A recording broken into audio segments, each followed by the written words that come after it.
excited to be here today. And when LT first contacted me and asked me to talk to you about the plurals, I was thinking about what that meant and how this was quite a challenge to give you a bit of a roadmap for the future and a little glimpse into what is to come.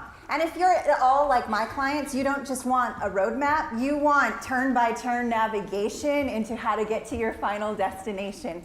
And so, while I'll be honest and I'll use some of the leadership cues we learned last night, I will tell you what I don't know. I don't know turn-by-turn navigation for every single brand, but what I do know is that there are I have like the semblance of a roadmap for you.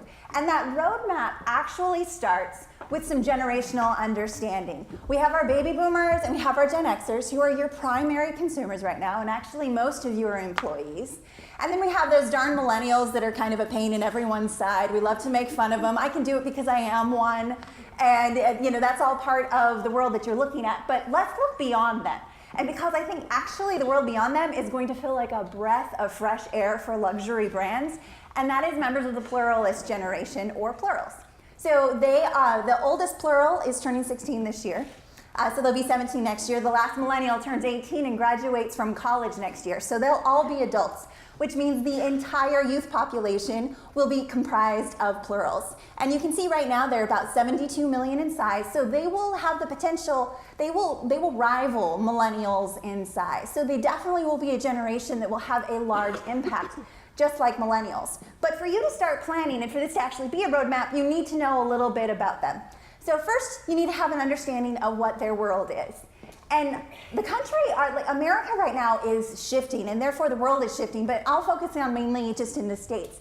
There's a lot of changes that are happening, and it's one thing for us to experience it as we are, as adults, where we remember what it was like before, but it's quite another when this is all that they've ever known. So let me point out a couple key areas. So number one is in ethnic composition. The face of America is literally changing. Plurals will be the last generation to have a Caucasian majority. They're only 54% Caucasian right now, and through immigration and as time goes on, they will actually be the first generation that will have a plurality where there will be no dominant ethnicity within the generation. Another key shift that's happening is with parenting and families. Think about the ongoing debate in this country. There is no one definition for a family anymore. It used to always be a man, a woman, 2 kids, a dog, and a white picket fence. And that's not the case anymore. And with that is this shift in what is expected for parenting. The parenting style has shifted in this country. I'll talk about that a little more in a moment. And not only has the style shifted, but there's like all these niche-based voices. It's not enough just to be this type of parent. There's attachment parenting and the tiger mom, and you need to be a French parenting style. So there's all this change that's going on, and all of these voices that are telling parents there's all these ways that they're not measuring up. Some of you might be very well familiar with that. So then the another three areas where the world is shifting, you all know so well. And this is a lot of what we've been talking about the last 2 days. And the changes in business, communication, and media.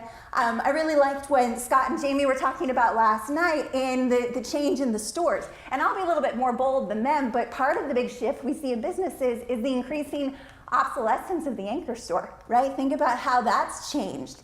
And so with that changes in business, part of it has come because of the changes in communication and media. So now, marketing jobs used to be a whole lot easier. Now there's about 14 million things you have to think of instead of about 14. And so there's all of these shifts that are happening there, and all these ways for people to communicate, all these ways for businesses to be communicating with their customers.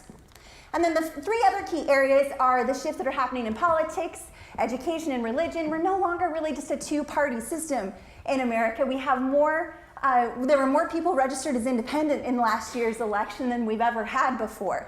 There are fewer people that are claiming any sort of affiliation with religion, and education options aren't just about private and public. There's Montessori, there's charter schools in California, there's the parent trigger laws that are taking place.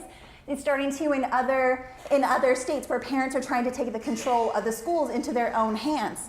So all of this really adds up to one thing, is we're an increasingly fragmented society. There's a lack of majority, which is really where the name plurals comes from. It's a reflection of that. And it's actually, it can sound negative when you focus on the fragmentation, but when you focus on the pluralism of it, it's actually a positive thing. And that's what is helpful for you to understand. So what the key thing for plurals right now is understanding how they're being raised, because their parents are the biggest thing that are shaping the way that they view the world. So their parents, the Gen Xers that are partly your customers right now, and their focus is what's best for my kid. They don't really care so much about the neighbor's kid, they care about their kid. And that's a shift from baby boomer parenting that was focused on what's best for all of the kids, and now it's focused on what's best for my kid. If you look at, a great example is with AYSO soccer, that where all millennials played and they got a trophy for existing on the soccer team.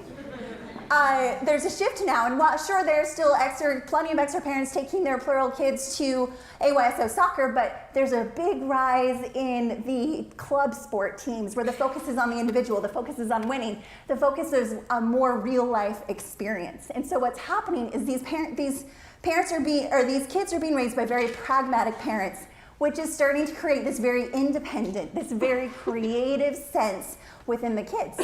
And meanwhile, their world is increasingly visual. We've been talking about that. And so mom and dad are never more than an arm's length away from a camera, right? So they whip out their phone and they take a zillion pictures of their kids. So this little photo collage is of my friend's daughter, Evie, whom I've never actually met because she lives a couple states over. I could pick her out in a crowd because I've seen like a zillion pictures of her and commented and did the appropriate ahs and all of that. So they're always surrounded by this. Virtually all kids in America have an online presence by age 2, and that stat's a couple years old. It's probably like by age 0 these days. Like there's so many of them that are even pictures, like ultrasound pictures are posted. And then you have on the other side, then as they grow up, then what it moves into is the whole selfies notion. And this is my little neighbor, Chanel, who's such a sweetheart, and she takes her little selfie. Like that's part of the world that they live in, and that's how they kind of get attention. And so what we're finding in our research is that their decisions that they're making are increasingly based on visuals. Think of how they choose what Netflix show to watch, how they choose what news story to read about on Yahoo.